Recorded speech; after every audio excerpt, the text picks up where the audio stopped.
माहौल उस समय तनावपूर्ण हुआ जब शिवसागर के विधायक अखिल गोगोई चापर पहुंचे। प्रशासन ने उन्हें मौके पर जाने से रोका और उन्हें वापस लौटा दिया। मोटरसाइकिल से अखिल गोगोई वहां पहुंचे थे। मोर निजरे दुख लगी आइसे भूपेन हाजरिकार गानटुके अनबरते मनत परि आछे।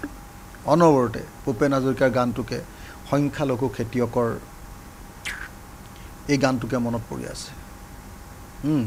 ভাঙি পৰা মন্ত্ৰীৰ এই গানটুকে মনত পৰি আছে।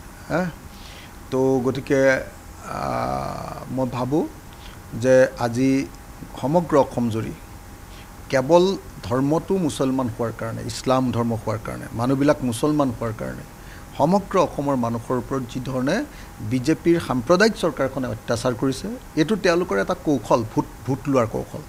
তেওঁলোকৰ এইটো এটা ৰাজনৈতিক ষ্ট্ৰেটেজি যে মুছলমানক যদি আক্ৰমণ কৰে হিন্দু মানুহে পৰা ভোট বেছিকৈ পাব।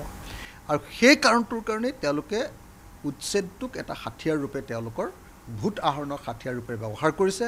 আৰু সেই হাথিয়াৰটো তৈয়াৰ কৰাৰ ক্ষেত্ৰত কংগ্ৰেছে ডেফিনেটলি এটা ভূমিকা লৈছিলে, কাৰণ তেওঁলোকে কংগ্ৰেছে এই সংখ্যালঘু ৰাইজৰ এটাও সমস্যা সমাধান কৰি থৈ নগ'ল।